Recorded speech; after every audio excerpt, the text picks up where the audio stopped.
आप मीडिया के साथी हैं, सभी लोगों का पहले स्वागत करते हुए जो एग्जिट पोल आए हैं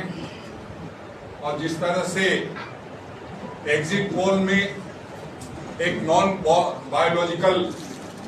व्यक्ति के द्वारा साइकोलॉजिकल स्ट्राइक करने का प्रयास किया गया है अधिकारियों पर, जो उनके कार्यकर्ता हैं उनका जो मनोबल गिरा हुआ था, जो उनमें निराशा और हताशा थी, उसको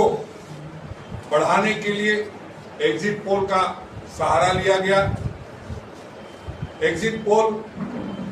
एग्जैक्ट पोल से बिल्कुल अलग है और जिस तरह का एक बेबुनियाद तरीके से बगैर सिर पैर के तरह तरह के एग्जिट पोल दिखाए गए और उनमें कई संस्थानों के द्वारा सिर्फ उन्हीं एग्जिट पोलों को जगह दी गई जिसमें एनडीए की बढ़त थी। बाद में उसको मैनेज करने के लिए कई तरह के और भी एग्जिट पोल आए हैं, जिसमें किसी को उत्तर में ज्यादा दिखा दिया, किसी को दक्षिण में ज्यादा दिखा दिया, किसी को पूरब में ज्यादा दिखा दिया, किसी को पश्चिम में ज्यादा दिखा दिया। ये देश का चुनाव था और देश के चुनाव में लोग मुद्दों पर वोट देते हैं। मुद्दों पर कभी भी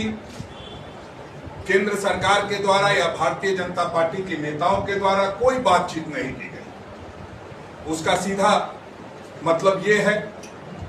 कि जो 10 वर्ष पहले और जो 5 वर्ष पहले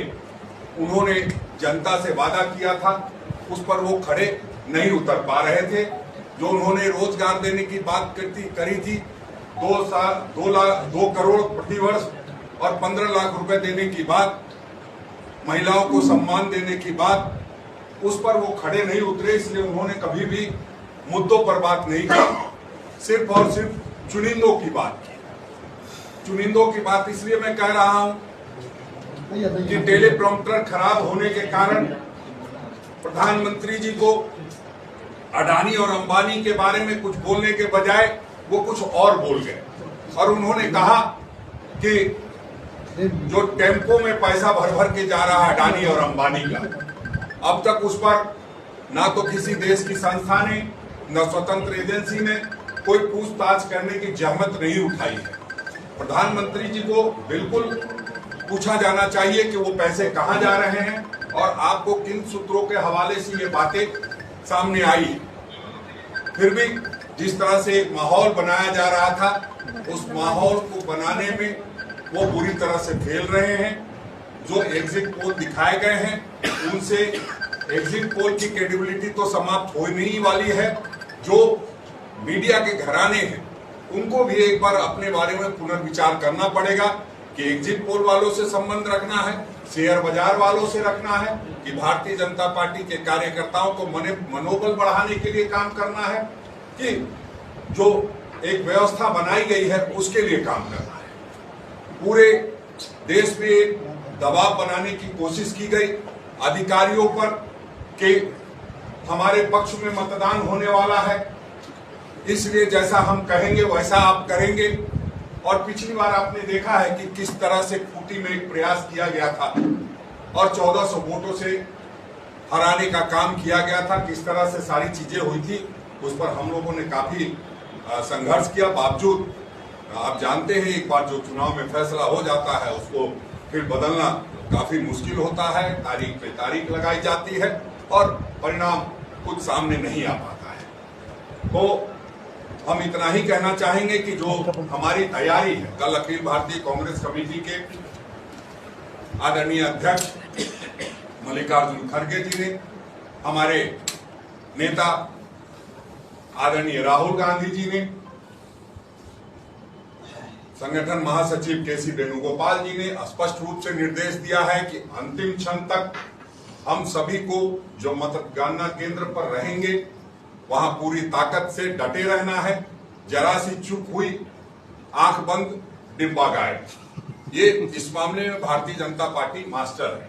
तो इसलिए जरा सा भी पलक नहीं झपकने देना है, पूरी तैयारी के साथ जाना है और जब तक काउंटिंग पूरी तरह से समाप्त नहीं हो जाए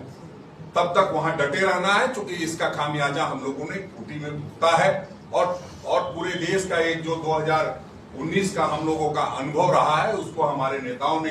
हम सबों के साथ शेयर किया है। आज हमने भी अपने जिला अध्यक्षों के साथ, प्रदेश के प्रभारी जो जिला के प्रभारी हैं उनके साथ और बाकी जो तमाम वरिष्ठ नेतागण हैं, मोर्चा और संगठन के लोग हैं उनके साथ, अग्रणी संगठन के लोग और विभाग के लोगों के साथ चर्चा की है किस तरह से पूरे प्रदेश में हम लोग को एक्टिवेट होकर काम करना है। और जो राहुल गांधी जी ने कहा है कि नफरत के बाजार में मोहब्बत की दुकान खोलनी है, उस पर पूरी ताकत के साथ हम लोगों को अंतिम क्षण तक लगे रहना है। आप लोगों के मन में बहुत सारी जिज्ञासाएं होंगी, आप लोग बहुत सारा सवाल भी पूछना चाहते होंगे, क्योंकि आप लोगों ने एग्जिट पोल दिखाया है तो निश्चित रूप से आप ये चाहेंगे कि एग्जिट पोल को आप कैसे समझ पाए और कैसे आगे बढ़ पाए। तो हम एग्जिट पोल को इस तरह से समझते हैं कि हमारे यहाँ एक सीट पर इंडिया गठबंधन के तहत सीपीआई एमएल लड़ रही है चुनाव। वो जो एग्जिट पोल थे उसमें 2-3 सीट दिखाई गई कि इनको मिलेगा, तो ये बिल्कुल तथ्य से परे है। इसी तरह हम तमिलनाडु में 9 सीटों पर चुनाव लड़ रहे हैं, 13 से 15 हमें दिखाया गया। तो कई बार ऐसा लगता है कि ये जो एग्जिट पोल था वो सिर्फ गुमराह करने के लिए था या किसी व्यक्ति